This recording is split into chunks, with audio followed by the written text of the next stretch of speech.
कार्तिक महात्म्य अध्याय 8. श्री गणेशाय नमः.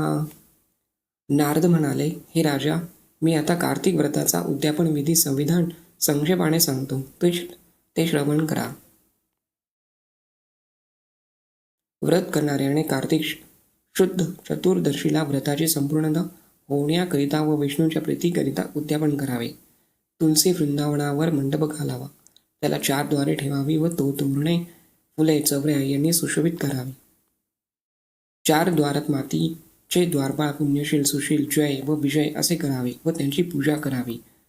तुलसीच्या खाली 4 रंगांनी सुशोभित असे सर्व तो भद्र काढावे. त्यावर पंचरत्नांनी युक्त व नारळासहित असा शुभ कलश ठेवावा. त्यावर शंकर, चक्र, गदा व पद्म यांचे धारण करणारा पितांबरधारी विष्णू यांची लक्ष्मीसह पूजा करावी. व्रत करणाऱ्याने इंद्रातिक लोकपालांची त्या मंडलावर पूजा करावी.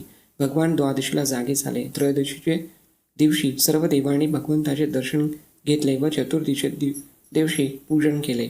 म्हणून या कार्तिक शुद्ध चतुर्दशीच्या दिवशी उपोषण करून शांत व एकाग्र अंतःकरणाने राधा दामोदराचे पूजन करावे.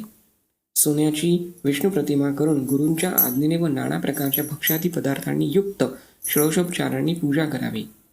रात्री गायन करून व वाद्य वाजवून जागरण करावे व सकाळी उठून नित्यकर्मे करावी. नंतर होम करून ब्राह्मण भोजन घालावे व त्यांना यथाशक्ती दक्षिणा द्यावी.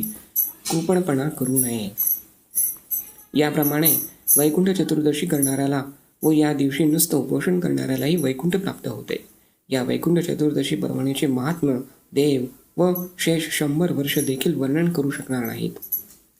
वैकुंठ चतुर्दशीला हरिजागरामध्ये जे भक्तीने गायन करीतात ते मागील 100 जन्मांचे पातकांपासून मुक्त होतात. विष्णू जागरांमध्ये जे गातात, नाचतात त्यांचे पुण्य 1000 गायी दान करण्याचे पुण्यासारखे सांगितले आहे.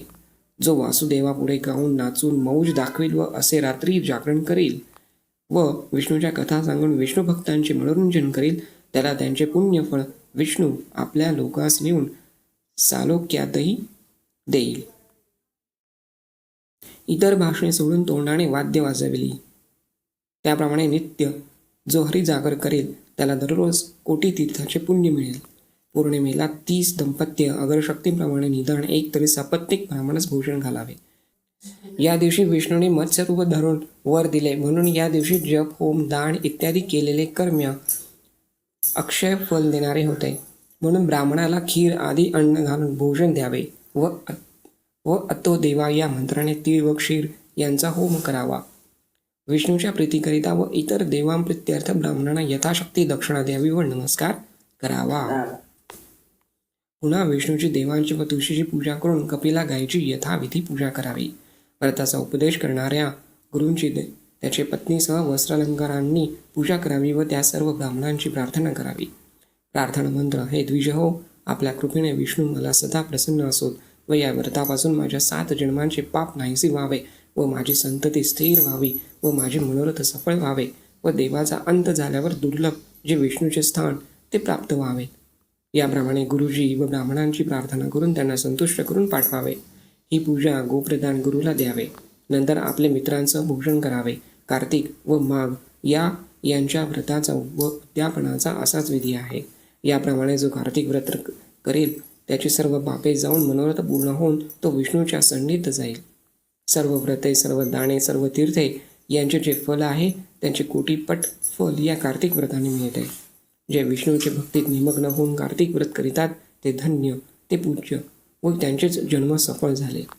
जो कार्तिक व्रत करणाऱ्याचा संकल्प करीतो त्यांची देहातील सर्व पातके भीतीने कापू लागतात. याने कार्तिक व्रत केले तर आम्ही कुठे जावे असे त्यांना भय होते. याप्रमाणे ते कार्तिक व्रताचे नियम जो ऐकतो व विष्णू भक्तांपुढे भक्तीने सांगतो त्या दोघांना सर्व पापांचा नाश करणारे व्रत नियम केल्याचे फळ मिळते. येथे श्री पद्मपुराणे कार्तिक मास महात्म्य अष्टमोध्याय चरणार्पणमस्तु.